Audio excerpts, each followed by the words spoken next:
a tough time making decisions? Well, New York Times best-selling author Neil Pasricha is here to help you out. Thank you. Thank you. Thanks for having me. Thank you, everyone. I've never been indecisive, but what's good about, I've always known this is what I want. If it's A or B, I'm going B. But if you're deciding in tandem with someone else, you sort of have to think about how both of you feel about it.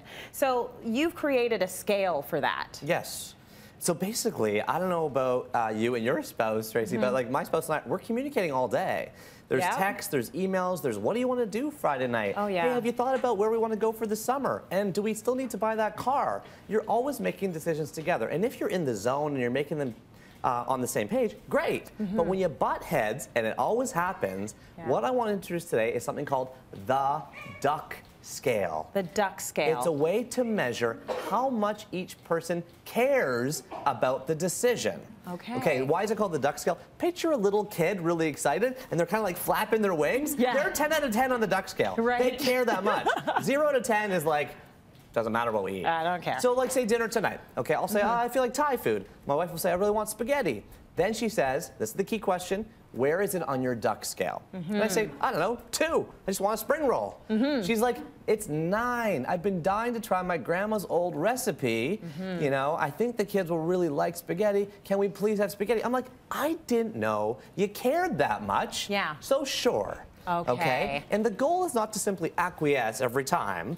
It's to simply enable another metric to come into the decision together. Okay. Because what we are missing in most of these couple conversations, at least my wife and I are, is how much do you care? Where is this decision on your duck scale? We often just breeze right past that. So I'm thinking of a discussion my partner and I, we always have, and it's about the dog, taking the dog to the vet. So if something goes wrong with the dog, I grew up in a family where if something went wrong, we went to the doctor. Right. You know, and if something was really wrong, we went to the emergency room. You know, so that's what we do. We go to the expert, we get it fixed. So with that's not my husband's background. That's not what they did. So now with the dog, I'm like, oh, the dog looks like it has a problem with his ear. We better take him to the vet. And he's like, I don't know about that. Why don't we just see how it goes? I don't want to see how it goes. Now, what we haven't ever discussed, though, is how much I care about it and how much he cares about that. And that would help us, hopefully, come to a decision that makes sense for both of us. Yeah, we both know honesty is crucial to relationships, right? So as long as both people, and my wife and I are in the same boat, are honest about your number, you can say, this is a 9 for me. This is why I'm really worried. I'm losing sleep over it. You know, I don't know if something's wrong with the ear. He might be like, it's a 3. Just kind of was worried about the money and the bills get too high. Then you at least enable a healthier conversation. Okay? And you also find out what people care about and what they don't. You know what? When my wife and I watch a Netflix movie on Friday night, I really, really care about what movie it is. I'm checking Rotten Tomatoes. I'm watching all the trailers on YouTube. I want to like maximize this decision. She's like, just wants to stare at a screen for an hour to zone out before bed. She's like, that's a 0 on her scale. I'm a 9, so I'm deciding what we watch on Friday night.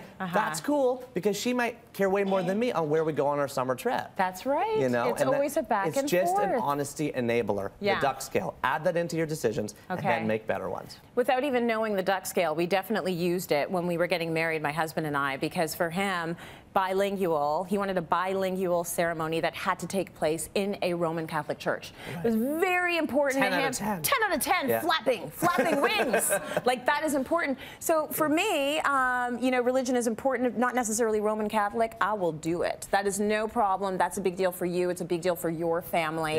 Then we're going to go for it. So it's a good way of understanding the feelings attached. How nice for him to have you give that, because I know for weddings, everyone's always like, hey, what do we do? And there's different opinions. So to get to that decision without even using the duck scale, but now knowing it, it's fantastic. We used it without knowing what to call it, Neil. So thank you very much for that, and thank you for all of the amazing nuggets you give us on the show.